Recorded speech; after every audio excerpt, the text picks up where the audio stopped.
Evelora was 43 years old, a mother of 2 grown children, and a woman whose presence lingered long after she left her room. She had a calm smile that made strangers feel welcome, and a voice that carried both kindness and command. She had worked as a nurse at Ravenwood Regional Hospital for nearly 2 decades, often seen comforting patients in the middle of the night shifts when fear was at its highest. To her friends, she was dependable. To her family, she was the steady flame that never flickered. On the night of August 14, 2012, Evelora left the hospital after finishing a grueling 12-hour shift. Witnesses recalled seeing her wave to a colleague in the parking lot around 11:15 p.m. She looked tired but content, her long auburn hair pulled back in a messy bun, her hospital badge still clipped to her collar. The last words she was heard saying, according to that colleague, were, "I just want to get home, take a shower, and finally rest." It was supposed to be an ordinary night. It became the last time anyone saw her alive. Before the tragedy unfolded, Evelora lived a life that balanced responsibility with quiet joys. She had 2 children, her daughter Morel, then 21 and in college, and her son Davin, 18, just starting his senior year of high school. Friends often described her as protective but not overbearing. She believed in letting her children make their own choices, even when it scared her. Her husband had died years earlier in a factory accident, leaving her to raise both children on her own. That loss had hardened her but also made her fiercely independent. Neighbors often spotted her tending to her small garden in the evenings, a ritual she said kept her grounded. She baked bread on weekends, shared extra loaves with neighbors, and never missed a Sunday church service. She wasn't a saint. Those who knew her admitted she could be stubborn, quick to debate, unwilling to accept injustice in any form, but she was deeply respected. For the people of Ravenwood, she wasn't just another resident. She was part of the town's backbone. That was why her disappearance felt like the ground splitting open beneath everyone's feet. When Evelora didn't return home that night, her son Davin was the first to notice. He texted her around midnight asking if she was okay. No response. At 2 a.m. he tried calling and the line went straight to voicemail.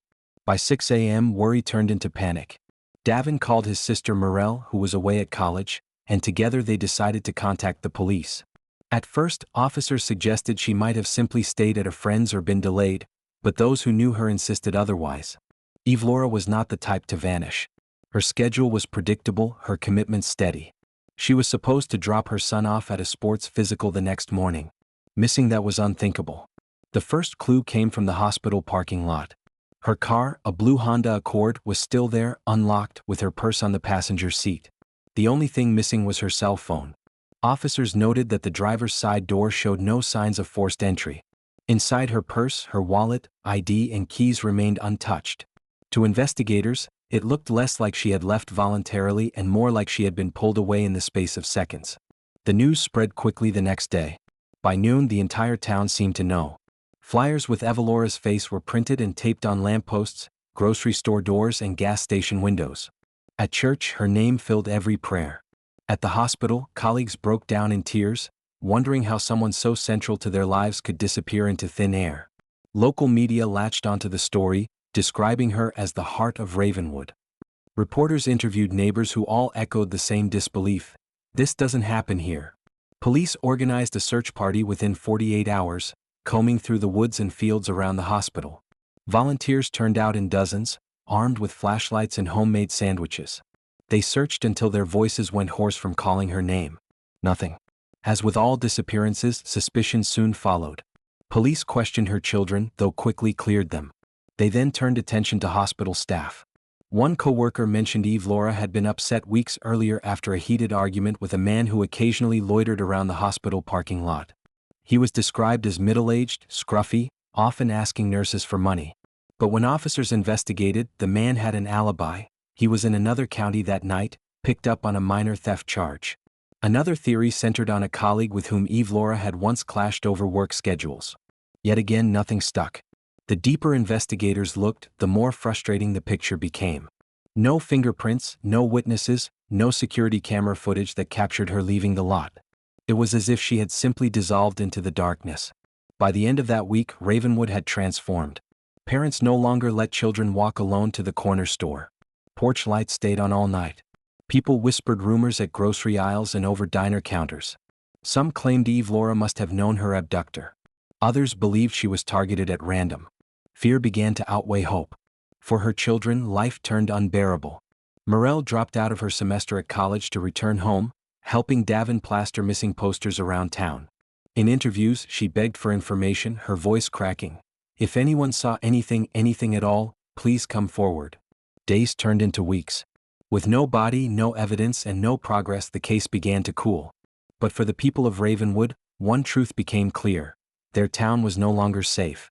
The disappearance of Evelora Marlin wasn't just another case file. It was the shattering of security in a place that had once seemed untouchable. No one could have imagined that this mystery would stretch across a decade, leaving a trail of pain and questions. And no one could have predicted that, years later, the arrest that finally came would shake Ravenwood to its core, because the person behind her vanishing was someone far closer than anyone dared to imagine. At 22, Evelora married Ravenwood Marlin, a man she'd met at a church picnic. Their love story was ordinary but warm. They built a modest life together, filled with second-hand furniture, hand-me-down clothes, and laughter that made scarcity bearable. 2 children followed quickly, first Morel, then Davin. But life tested Evelora early. In 2006, tragedy struck when Ravenwood was killed in an industrial accident at a steel plant. A snapped cable crushed the machine he operated, ending his life instantly. The news devastated the Marlin family. Friends recalled Evelora's stunned silence at the funeral, her hand gripping her daughter's so tightly it left marks. Many believed she might crumble under the weight of grief. Instead, she chose to rise. Working night shifts at the hospital while raising 2 children, Evelora became the embodiment of resilience. Her co-workers often wondered how she managed to keep smiling through exhaustion. The truth was, she carried her grief like a scar, visible to those who looked closely but never stopping her from moving forward. Her role at Ravenwood Regional Hospital was more than just a job. She believed nursing was a calling, a way to bridge suffering with compassion. Families of patients often wrote thank you letters that mentioned her by name. One described how Evelora sat by their mother's bedside for hours, humming softly when machines beeped too loudly. Another recalled how she held their hand during the worst news of their lives, whispering words that steadied their heart. Her colleagues nicknamed her the Lantern because, like a light in darkness, she had a way of calming chaos. Even when hospital hallways buzzed with emergencies, Evelora's presence felt grounding. Outside the hospital walls, Evelora lived modestly. She rented a small 2-bedroom house on Sycamore Street, painted pale yellow with flower pots lining the porch. Inside, her living room smelled faintly of lavender from the candles she loved burning. The shelves held more medical journals than novels, yet in the evening she turned to gardening, baking, and listening to old vinyl records she had inherited from her father. She wasn't without flaws. Friends admitted she could be stubborn, sometimes too proud to ask for help. If someone let her down, forgiveness didn't come easily. But beneath those sharp edges, she was fiercely loyal. She showed up when people needed her, sometimes at her own expense. Morel and Davin were not just her children, they were her anchor. When Morel left for college in 2010, Evelora cried silently in her car after helping her daughter settle into her dorm. She later admitted to a friend, "It feels like my heart has been stretched across 2 places at once." For Davin, still in high school when the disappearance happened, Evelora was more than a mother, she was his closest confidant. They often shared late-night conversations over tea, talking about his fears, his dreams of playing college basketball, and his struggles with grief after losing his father.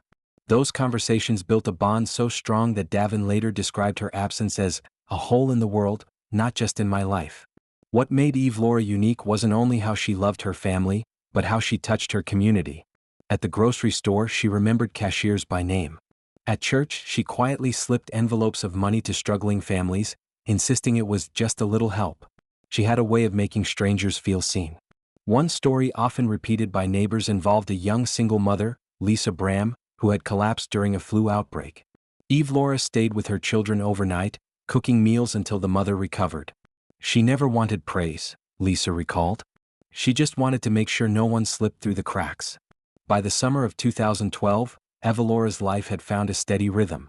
Her children were growing into adulthood, her career was stable, and while she still carried the ghost of her husband's death, she had built something resembling peace. Friends said she seemed lighter that year, more optimistic. She had even talked about maybe taking her first vacation in years, dreaming of visiting the coast. No one could have predicted that this fragile balance would collapse in a single night. That August evening, when she left her shift with exhaustion in her bones, she was supposed to return home to her son, to her lavender candles, to the life she had built through resilience. Instead, she walked into a silence that would echo for more than a decade. August 14, 2012, began like any other for Evelora Marlin, but in hindsight, it became the date carved into Ravenwood's memory like a scar. The sun had risen early that morning, spilling golden light over the cornfields that stretched along the town's edges. For most residents, it was just another Tuesday, unremarkable and predictable. But for Evelora, it would be her last ordinary day. That morning, Evelora woke at 6 a.m. as she always did, to the shrill ring of her bedside alarm. Her son Davin later remembered hearing her shuffle into the kitchen, her slippers dragging slightly on the linoleum floor. She brewed coffee, humming a tune under her breath, an old hymn she often sang when she was tired. On the counter sat a stack of bills she planned to tackle after her hospital shift. She packed Davin's lunch, kissed his forehead before he left for basketball practice, and reminded him about his sports physical the next day. "I'll be there to drive you," she had promised, her voice warm but firm. It was the kind of promise Evelora always kept. Her shift at Ravenwood Regional Hospital began at 11 a.m. and stretched into the late hours of the night. Colleagues recalled her being unusually cheerful that day despite the exhaustion etched into her face. She had teased another nurse about a crooked name tag and shared a story about Davin's growing obsession with basketball. One patient's family remembered her bringing extra blankets when the AC malfunctioned. Another patient, an elderly woman named Aline, told police later that Evelora had spent 15 minutes just holding her hand. She said, "Don't worry, I'll be back to check on you before I leave." But she never came back. Those words would haunt Aline for years. By 11:10 p.m. Evelora clocked out. Surveillance cameras showed her walking through the hospital's side exit into the parking lot, her purse slung across her shoulder. She waved to a co-worker, Mariah Tyndall, who was leaving minutes behind her. Mariah later testified that Evelora looked tired but content, mentioning she couldn't wait to shower and collapse into bed. At 11:15 p.m., she unlocked her car, a blue Honda Accord, and placed her purse on the passenger seat. Mariah, trailing behind, assumed Evelora had already driven off by the time she reached her own car. That was the last confirmed sighting of Evelora Marlin alive. When Evelora failed to return home, the first signs of concern came from Davin. He waited on the couch, the TV flickering quietly in the background. By midnight, he texted her, "You home soon?" No response. At 2 a.m. he called. Straight to voicemail. By 6 a.m., when the sun was climbing over Ravenwood again, dread set in. Davin phoned his sister Morel, who was away at college. She urged him to stay calm but admitted something felt wrong. Evelora was punctual, almost to a fault. She never left her children in uncertainty. By 7 a.m., the siblings contacted the Ravenwood Police Department. At first, officers suggested she might have stayed late with a patient or spent the night at a co-worker's house. But when Davin insisted this was unlike his mother, officers agreed to check the hospital parking lot. The discovery of her car deepened the mystery. Parked in its usual spot, the Accord sat unlocked. Inside was her purse, her hospital badge, and her car keys still dangling from the ignition. The driver's seat was slightly pushed back, a detail that bothered her children. Evelora was petite and always kept the seat close to the wheel. Her cell phone was missing. The last signal pinged from a tower less than a mile from the hospital, near a stretch of wooded road that led into the outskirts of Ravenwood. After that, the trail went cold. By that afternoon, Ravenwood transformed into a town on edge. Police issued a missing persons alert, and local media stations picked up the story within hours. Flyers with Evelora's photograph, her gentle smile framed by auburn hair, were taped to grocery store doors, gas stations, and the windows of the town diner. Neighbors organized search parties almost immediately. Dozens of volunteers gathered at the high school gym, armed with flashlights, boots, and determination. They combed through cornfields, creek beds, and wooded trails, calling her name until their voices cracked. Helicopters flew overhead, their searchlights sweeping through the darkness, but yielded nothing. In those frantic first days, police pursued several theories. One tip suggested a suspicious man had been seen lingering near the hospital that night. Another claimed Evelora had been spotted at a gas station 30 miles away, though that was later disproved by surveillance footage. Detectives questioned co-workers, neighbors, even family members. Was there anyone in her life who might wish her harm? Everyone insisted no. Evelora had no known enemies, no history of troubled relationships since her husband's death, and no reason to disappear on her own. For Davin, the hours blurred into days. He barely ate, surviving on cold pizza and coffee offered by neighbors. Morel returned home from college within 48 hours, her face pale with worry. Together, they gave interviews, pleading for their mother's safe return. "I just want her to come home," Morel said, her voice breaking on live television. "If anyone knows anything, please say something." The community rallied around them, providing meals, printing more flyers, and sitting with them during sleepless nights. Yet with every passing hour, hope became more fragile. By the end of the first week, the absence of evidence chilled investigators. No blood, no broken glass, no clear signs of struggle in the car. It was as though Evelora had been plucked from the world without leaving a trace. Rumors began to swirl. Some whispered she had been abducted by someone she knew, perhaps even someone from Ravenwood itself. Others feared the work of a drifter, a stranger who had chosen the wrong night to cross her path. Each theory added tension to a town where people once left doors unlocked. Now locks clicked shut before sunset.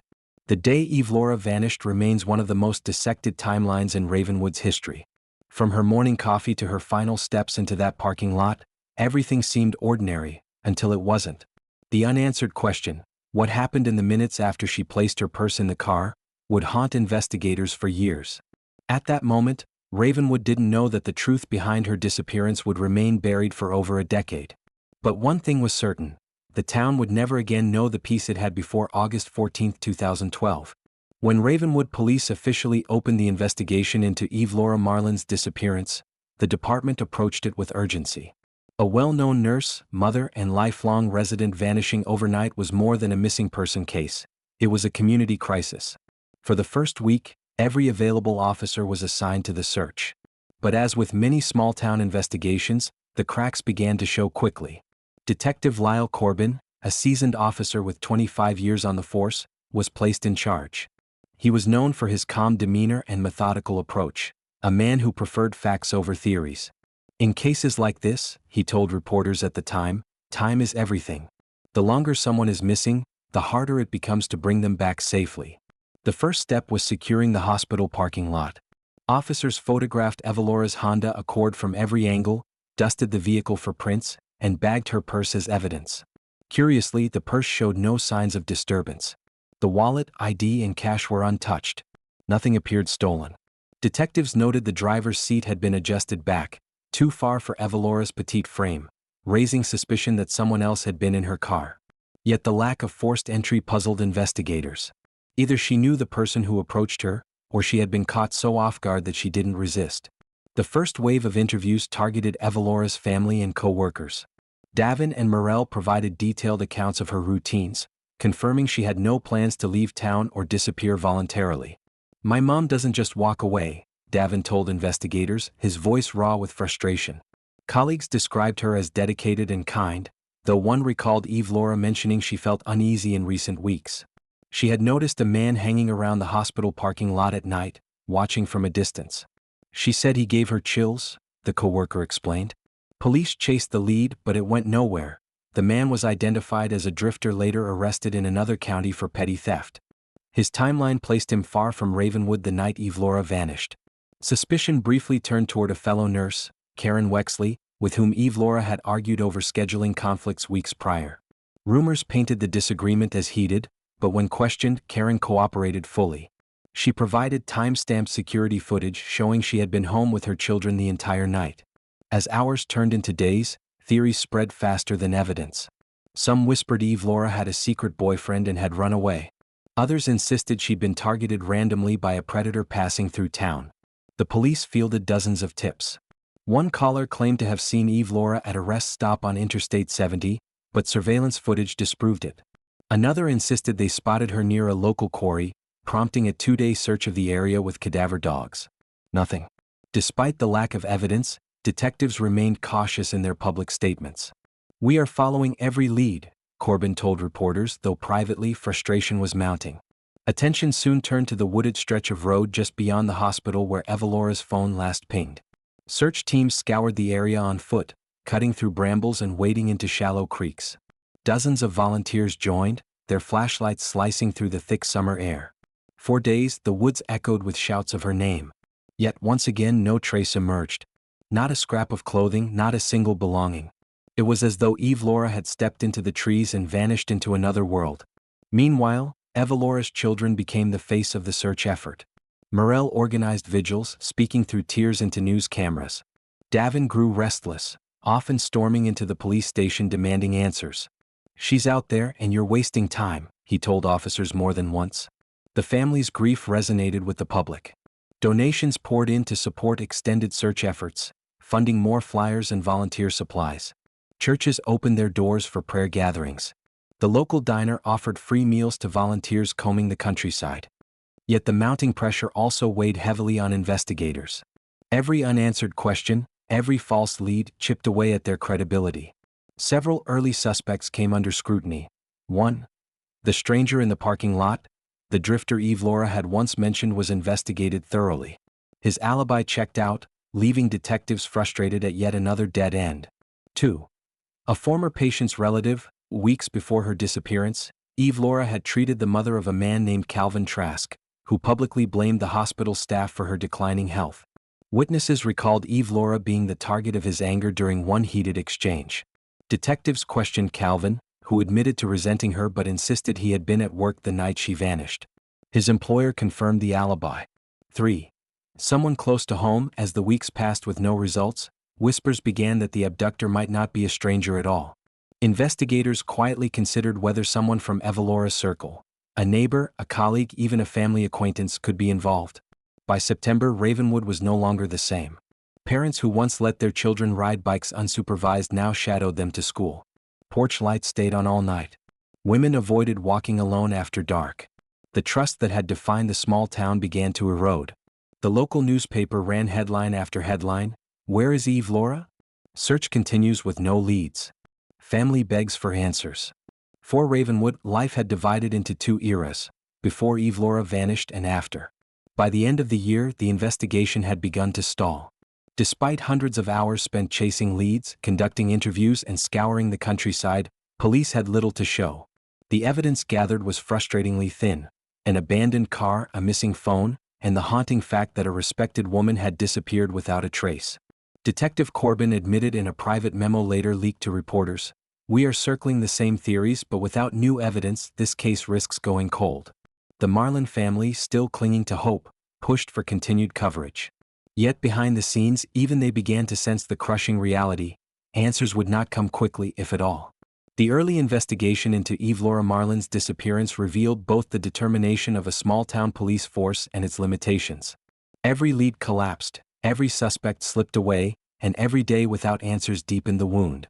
Ravenwood had entered a long, uncertain season, one in which grief mingled with fear, and the name Evelora Marlin became a haunting reminder of justice delayed. What no one realized then was that the case's silence would stretch across a decade, and the eventual breakthrough would come from places no one had expected. The truth was waiting, but hidden in shadows that only time and persistence could unravel. For the first 3 months after Evelora Marlin's disappearance, Ravenwood pulsed with urgency. Search parties fanned out across fields and rivers, reporters hounded police for updates, and the Marlin children clung to the hope that their mother would walk through the door at any moment.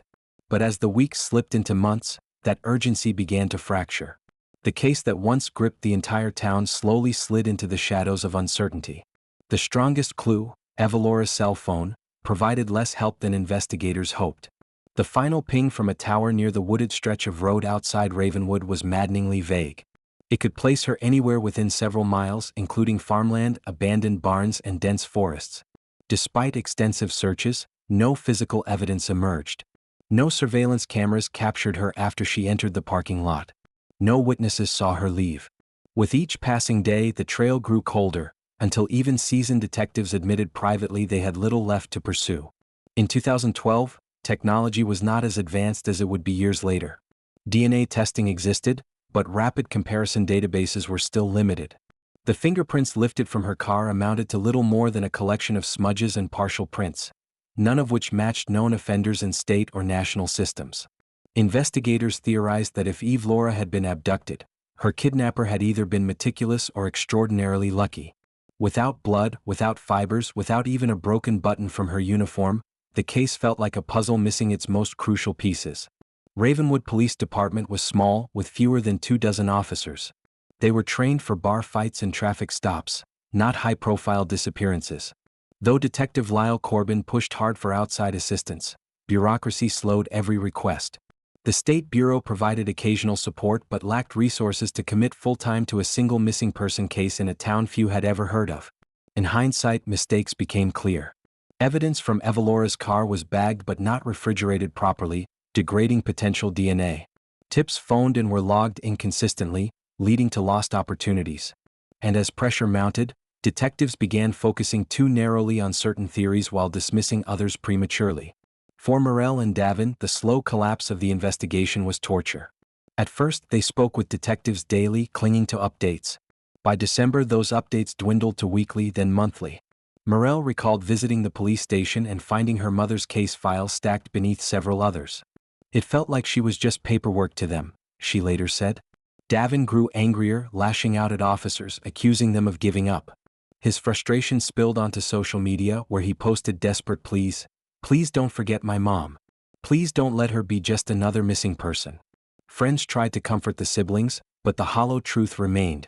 Without evidence, there was little more anyone could do. In the beginning, Evelora's face dominated local news broadcasts.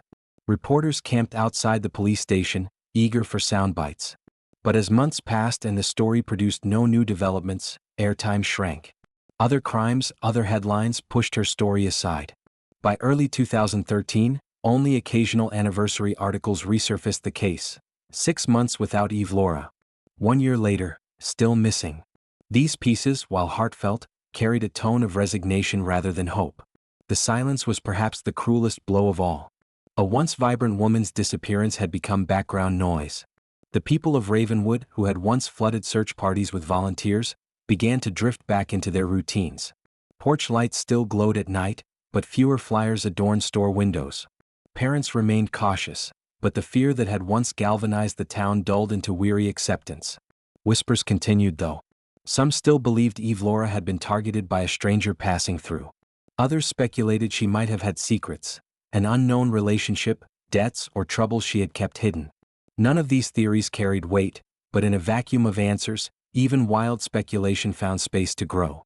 By mid-2013, Evelora Marlin's case was officially labeled a cold case. The term didn't mean the file was closed. It meant the leads had dried up, the trail had gone stale, and active investigation slowed to a crawl. Periodic reviews were promised, but without new evidence, detectives admitted they had little hope. Detective Corbin, weary and frustrated, delivered a somber press conference. We remain committed to finding answers for the Marlin family. However, at this time we have exhausted all active leads. We urge the public to continue coming forward with any information.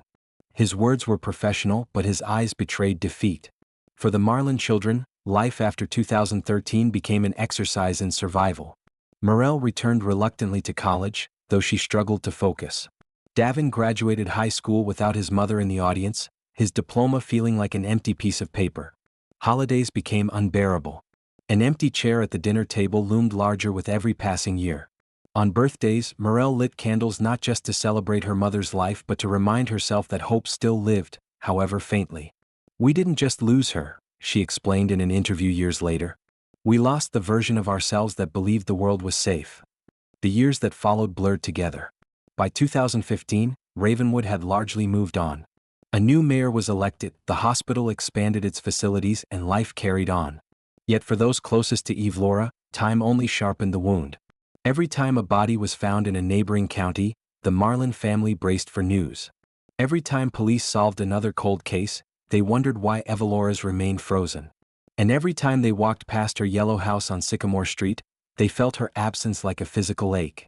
When the police stepped back and the media quieted, the people of Ravenwood were left to carry the weight of Evelora Marlin's disappearance.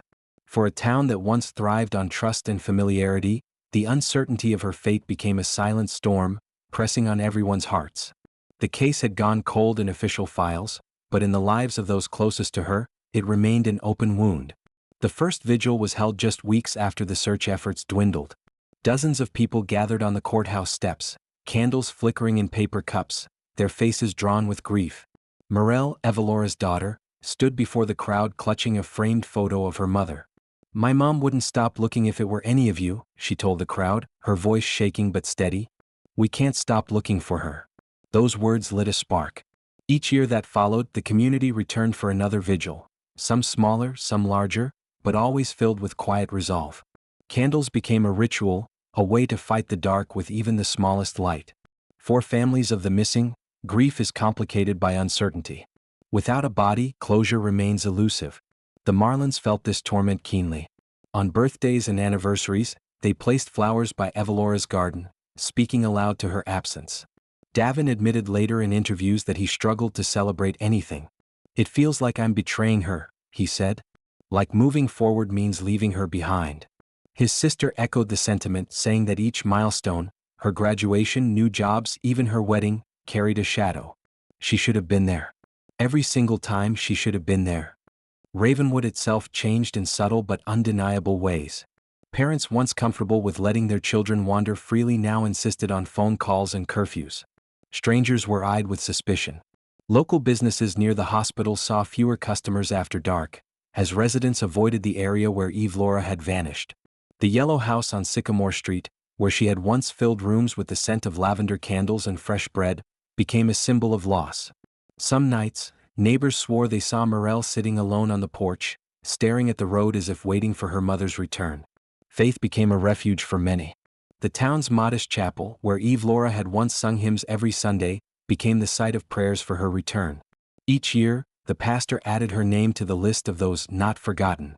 Sermons often wove her story into broader messages of perseverance, reminding congregants that faith is tested most when answers never come. Yet even faith wavered.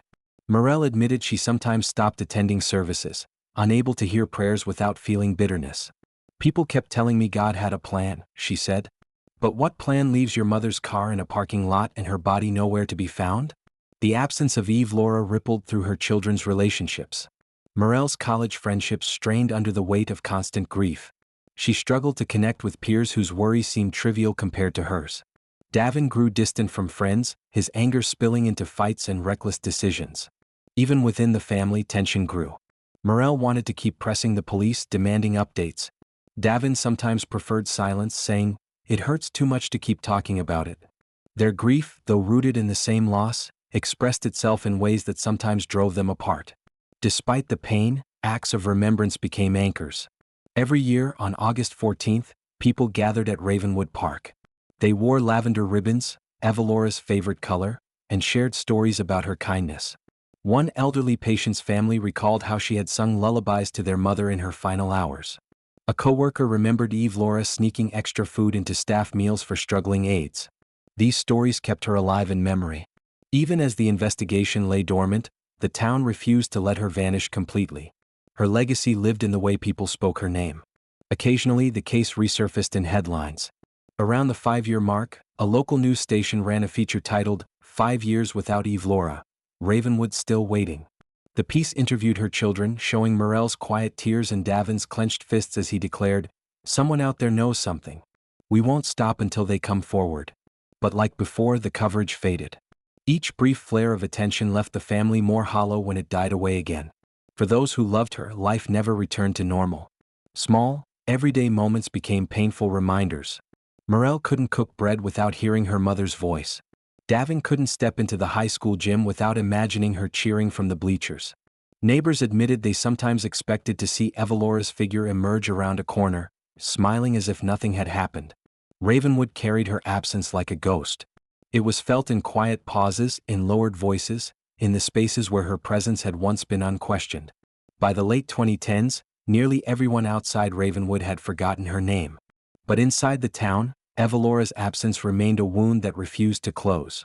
The vigils continued, though attendance dwindled. The family pressed for answers, though police rarely had any. Yet even as the years wore on, the community clung to the belief that one day the truth would surface. Time might silence voices, but it could not erase memory. From 2013 to 2022, the disappearance of Evelora Marlin lingered like a bruise on Ravenwood's memory, faded but never healed. The official file gathered dust in the cold case cabinet of the Ravenwood Police Department, its edges frayed from being opened and closed too many times without progress. To the community, her name became both a reminder of pain and a symbol of unanswered questions. For her family, the silence was a daily torment. Life did not stop for the Marlins, even if grief never loosened its grip. Morel graduated from college, though she admitted later that she barely remembered the ceremony. "It felt wrong smiling for pictures without her there," she said.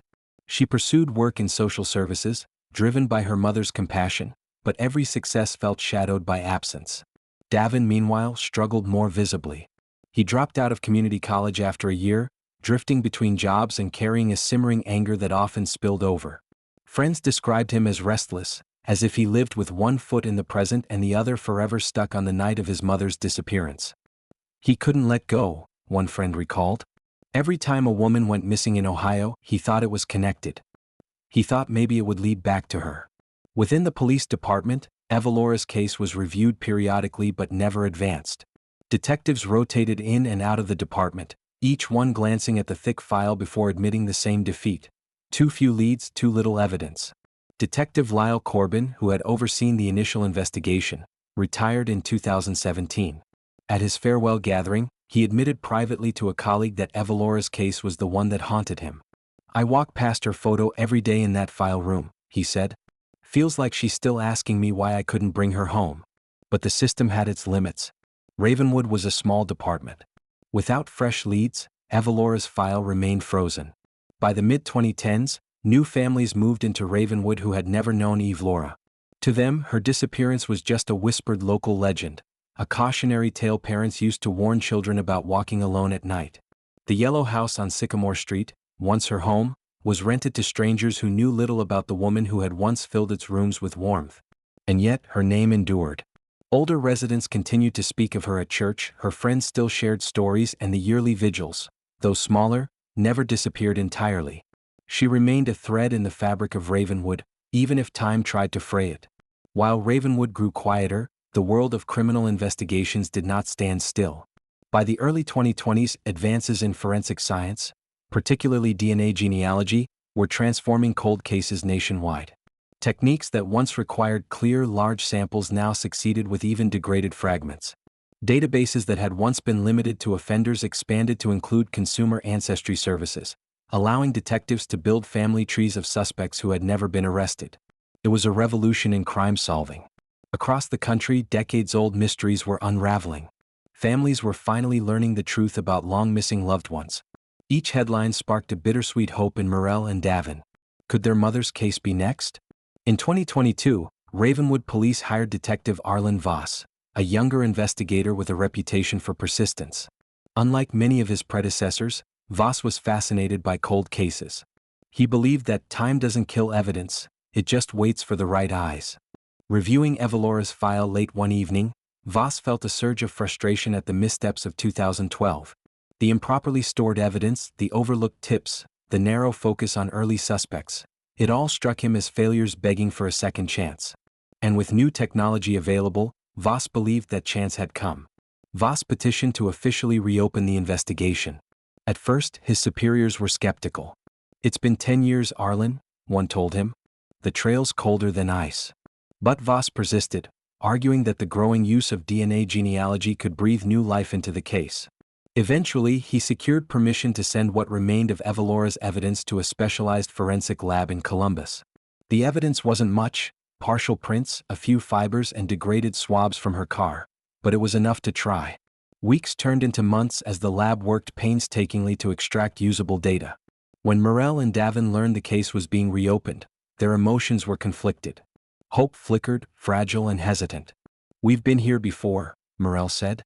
"Every time someone tells us they'll find something, we let ourselves believe, and then we're crushed." Still, they attended the next vigil with renewed determination. For the first time in years, the crowd was larger. Younger faces joined older ones, drawn by the possibility that answers might finally be near.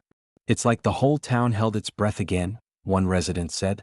In late 2022, nearly 11 years after Evelora vanished, the Columbus lab delivered preliminary results. They had managed to recover a partial DNA profile from fibers in Evelora's car, evidence that had sat useless for years. Using advanced genealogy tools, they connected the DNA to a family line in Ohio. It wasn't a direct hit, but it was a thread, one that could lead to a suspect if investigators were willing to follow it. Detective Voss felt a surge of adrenaline as he read the report. For the first time in a decade, the silence around Evelora's case had cracked. For 11 years, the name Evelora Marlin had lived in silence. Theories circled, hope dimmed, and Ravenwood learned to live with the ache of unanswered questions. But in early 2023, silence gave way to the first crack of truth. What began as a faint glimmer of science turned into a thread that detectives could finally tug, one that would unravel everything. The Columbus Forensic Lab's report confirmed that the degraded fibers from Evelora's Honda Accord contained a partial DNA profile. It wasn't a direct match in criminal databases, but when uploaded to genealogical networks, the profile connected to a family tree in Ohio. The lab traced the DNA to a cluster of relatives living in Easton County, less than 50 miles from Ravenwood. From there, it became a matter of narrowing down potential suspects. Detective Arlen Voss and his team built out the tree, eliminating individuals by age, location, and gender until one name remained uncomfortably close: Branton Kessler, a man who had once lived in Ravenwood. When Voss pulled Kessler's old records, his stomach turned. Branton wasn't a stranger. He had been a maintenance contractor who occasionally serviced the hospital where Evelora worked. His file showed minor arrests for trespassing and disorderly conduct, but nothing violent enough to mark him as a prime suspect back in 2012. Worse, his connection to Evelora had never been thoroughly investigated. Old notes in the case file mentioned him briefly, dismissed after he claimed he'd been out of town on a job the night she disappeared. At the time, police lacked the resources to verify every alibi. Now, Voss wondered if that oversight had cost them a decade of answers. Rather than rush to confront Kessler, Voss initiated quiet surveillance. Officers tracked his movements, collecting discarded items: coffee cups, cigarette butts, even a soda can left outside his truck. Each item was bagged and sent to the lab. When results came back, the findings were undeniable. The DNA matched the partial profile from Evelora's car. The man who had lived freely for over a decade was suddenly tied to the crime that had haunted Ravenwood. Voss recalled the moment he received confirmation. "My hands shook," he admitted later, "because in that moment I knew we had him. But I also knew what it meant. The betrayal would cut deep. He wasn't just anyone. He had been part of their community." Detectives dug into Kessler's life in 2012. At the time of Evelora's disappearance, he had been working odd jobs at Ravenwood Regional Hospital. Witnesses recalled seeing him around the parking lot late at night. One coworker even remembered Evelora mentioning that his presence made her uncomfortable. Further investigation revealed cracks in his old alibi. Records from the company he worked for showed no documentation of an out-of-town job on the night of August 14, 2012. In fact, mileage logs from his work truck suggested he had been within Ravenwood's radius that evening. It was as if the puzzle pieces, scattered for years, were finally sliding into place. When Voss shared the news with Morel and Davin, the siblings were stunned into silence. For years they had feared the worst, but hearing a name, an actual suspect, was different. Morel whispered, "He was there the whole time? Right under our noses?" Davin clenched his fists, rage simmering. "He lived free while we lived in hell." Their emotions swung wildly between relief and fury. Relief that their mother's disappearance finally had an answer. Fury that it had taken so long, and that the man responsible had walked among them unnoticed. The district attorney advised caution. Though DNA was powerful evidence, they needed a case strong enough to withstand trial. Detectives spent months reconstructing Kessler's life, interviewing former colleagues, neighbors, and acquaintances. A pattern emerged. Women in Ravenwood remembered his unwanted advances, his unnerving stares, his tendency to linger where he wasn't welcome. One chilling detail surfaced when a neighbor recalled seeing Kessler's truck parked near the wooded stretch of road where Evelora's phone last pinged. At the time, it had seemed unimportant. Now it became a critical piece of corroboration. By the summer of 2023, prosecutors felt confident. A warrant was prepared.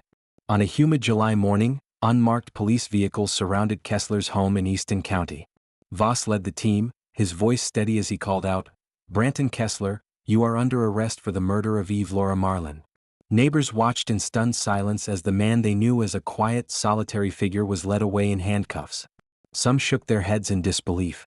Others admitted privately that something about him had always felt off. For Ravenwood, the news hit like a lightning strike. After 11 years, the mystery had a name, and it belonged to someone who had once been part of their world. Within hours, the arrest dominated local headlines. Crowds gathered outside the courthouse, some weeping, others angry. At a hastily arranged press conference, Morel spoke through tears. "For over a decade, we lived in darkness. Today there is finally a crack of light. But the pain of these years will never leave us." Davin, his jaw tight, added only, "Justice is coming. That's all that matters now." Residents described the revelation as surreal. You never think the monster is someone you've seen in the grocery store, one neighbor said. But he was here walking free while she was gone. The morning of July 17, 2023, Ravenwood awoke to a headline many had stopped believing they would ever read: Arrest made in disappearance of Evelora Marlin. After 11 years of silence, the name Branton Kessler suddenly echoed through every home, diner, and church pew in town. At the county sheriff's office, Kessler sat across from detectives Arlen Voss and a state investigator. His wrists were shackled, his face gaunt, his hair streaked with gray. He carried himself with a strange calm, as if he had been expecting this day. Voss opened a file, laying out photos of Evelora, her car, and the DNA report. "We know you were in the parking lot that night," Voss said evenly. "We know your DNA was in her car. Tell us what happened." 4 hours, Kessler deflected. He claimed the DNA was a mistake, that he had worked on Evelora's car once years earlier. He insisted he barely knew her. But as the questions circled tighter, his mask began to crack. Finally, in a low voice, he admitted being near the hospital that night. He said he had approached Evelora for a conversation, and things got out of hand. Though he refused to give full details, investigators noted how his body language shifted. The subtle flinch when Evelora's photo was placed in front of him, the way his hands clenched when Voss said her children's names. It wasn't a full confession, but it was enough to strengthen the case. Prosecutors revealed more damning evidence. Along with the DNA match, investigators had recovered fibers from Kessler's truck that matched Evelora's hospital uniform. Old mileage logs from his vehicle, once overlooked, now placed him within a mile of the wooded road where her phone last pinged. Even more chilling was the discovery of a journal in his home, tucked in a drawer.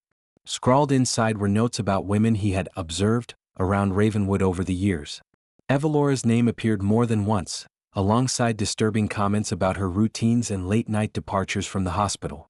The journal turned suspicion into certainty. Evelora had not been a random target. She had been stalked. News of the evidence spread quickly, and with it came disbelief. For many residents, the revelation was unbearable. "I saw him fixing light fixtures at the hospital," one nurse recalled. "He was always so quiet. I never imagined." Neighbors described Kessler as solitary, keeping to himself but never outwardly dangerous. Some admitted they had always felt uneasy around him, but brushed it off as paranoia. Now that unease seemed like hindsight screaming too late. For Ravenwood, the betrayal was twofold: the crime itself and the realization that the man responsible had lived freely among them for over a decade, blending into their lives while a family suffered. At a press conference days after the arrest, Evelora's children addressed the media. Morel's voice trembled as she said, "For 11 years we begged for answers. Today we have a name. But knowing who doesn't erase the pain of losing her. We wanted her back. Instead we have this." Davin stood beside her, his jaw tight, eyes burning with rage. He didn't read from a statement. Instead, he leaned into the microphone and said, "He stole our mother and he stole our lives as we knew them. We'll never forgive him. But we will see justice done." The siblings' words captured the town's emotions, a mix of grief, relief, and anger. Not everyone in Ravenwood knew how to process the news. For some, the arrest brought closure. For others, it reopened wounds that had barely begun to scar. Older residents whispered about how they had once dismissed Evelora's unease with Kessler as paranoia. Hospital staff replayed every memory of him in their minds, haunted by the thought that they had worked alongside a predator. Some admitted to guilt. "We should have noticed," a colleague said.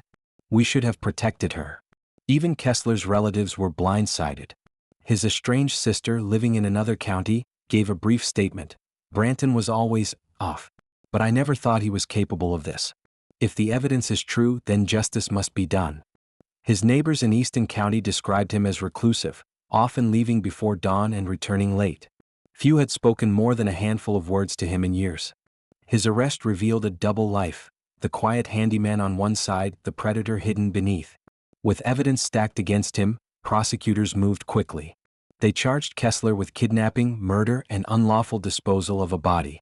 Though Evelora's remains had never been found, the DNA, fibers, journal, and his own contradictory statements painted a damning picture. Voss spent hours preparing testimony, determined to deliver the case Evelora deserved.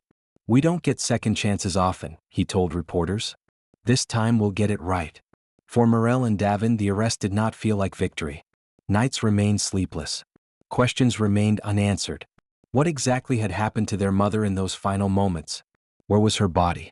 Would they ever have the chance to bury her properly? I don't want just justice, Morel said quietly to a friend. I want her back. I want to know she isn't lying in some forgotten place. The pain of absence, even after the arrest, remained unbearable. The arrest of Branton Kessler shattered Ravenwood's fragile peace, but it also pulled the case of Evelora Marlin out of the shadows and into the light. For the first time in 11 years, there was a name, a face, and a path toward justice. But arrest was only the beginning.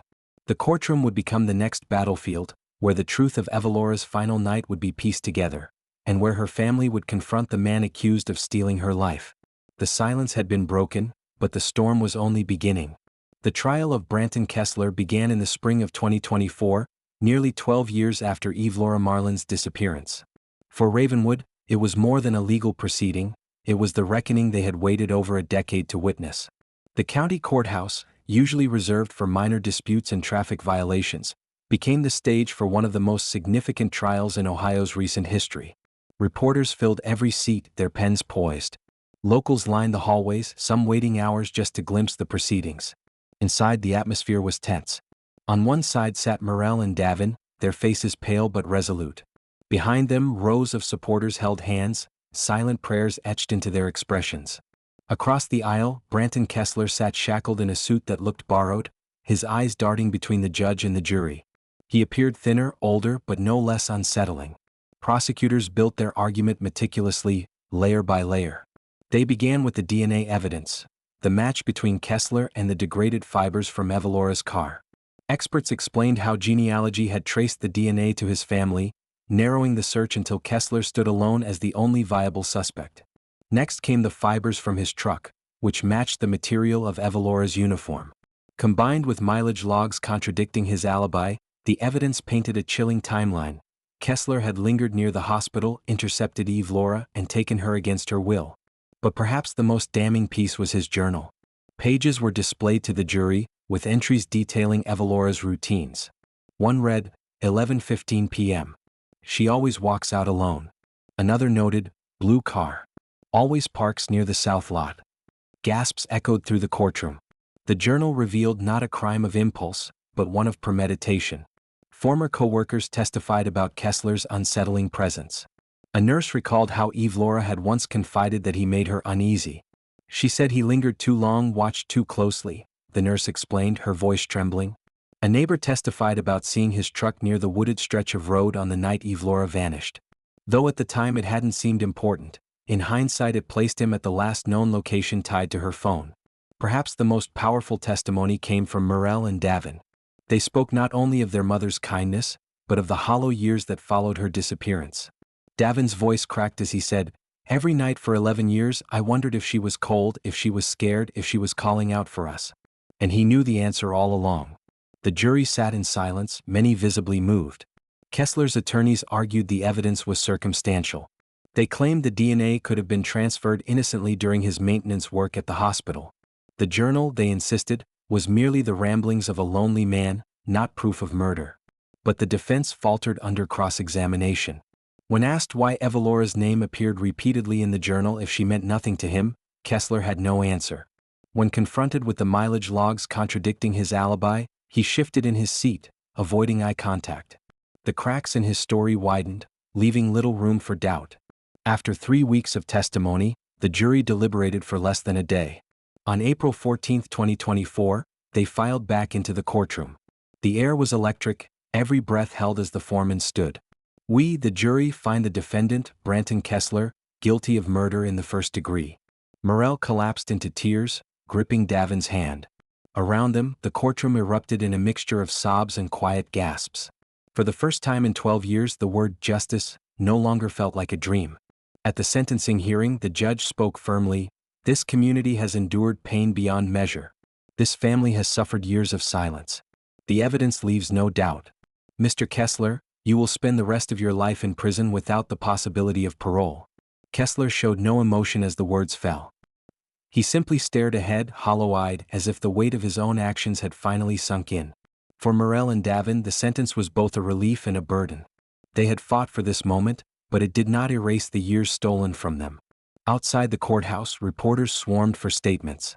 Morel, her eyes swollen from crying, said softly, Justice has been served, but our mother is still gone. We will never stop missing her.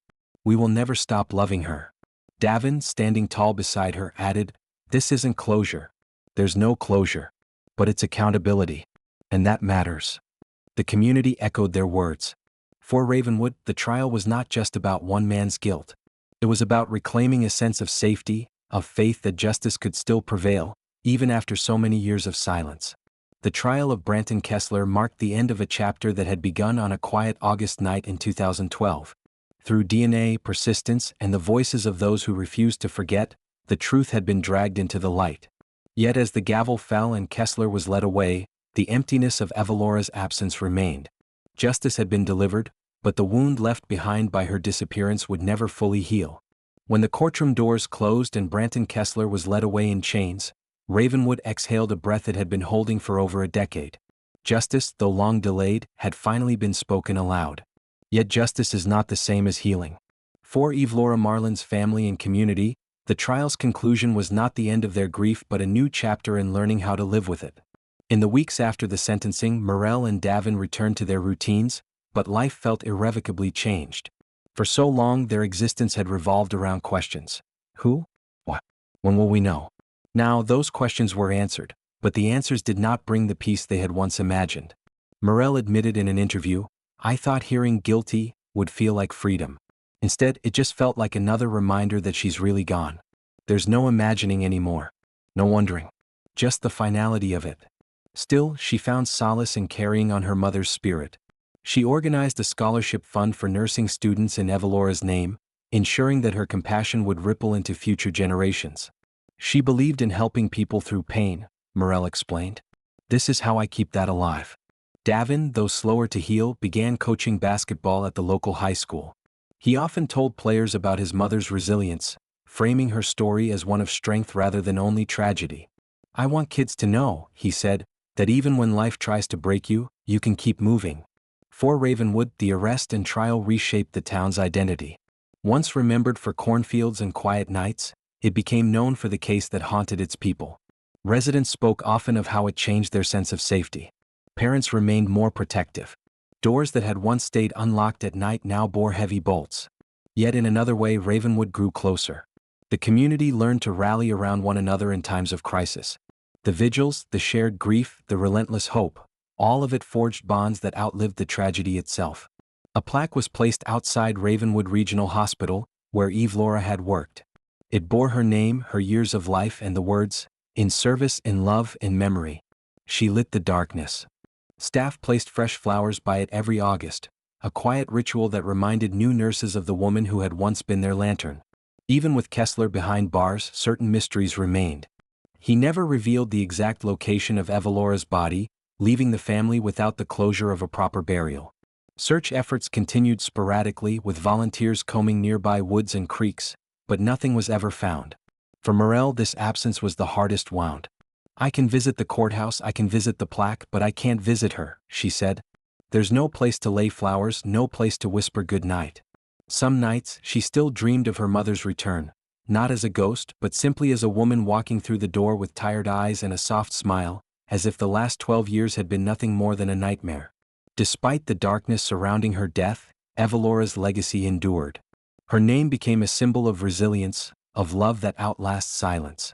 Her children embodied her strength, her community carried her memory, and even strangers who heard her story felt compelled to reflect on the fragility of safety, the importance of persistence. Detective Arlen Voss, who had reopened the case, later said, "What I learned from Evelora's story is that no case is ever truly cold. Evidence waits, families wait, and as long as we keep looking, there's always hope." Her story was retold in podcasts, documentaries, and articles, but in Ravenwood, it was never about the headlines. It was about the woman who once baked bread for neighbors, who lit candles after long shifts, who loved her children fiercely, and who deserved so much more than the fate she was given. Years from now, people will still remember the night Ravenwood lost its innocence. But they will also remember the courage of a family who never stopped fighting, the determination of a community that refused to forget, and the persistence of investigators who finally pulled truth from silence. Justice may have come late, but it came. And in that, there is a measure of peace. Not the peace of forgetting, but the peace of knowing that even in the darkest stories, light can still break through. For Morel and Davin, the scars will always remain. But so will their mother's legacy, carved not in tragedy but in love. And in the end, that love proved stronger than the silence that tried to swallow it.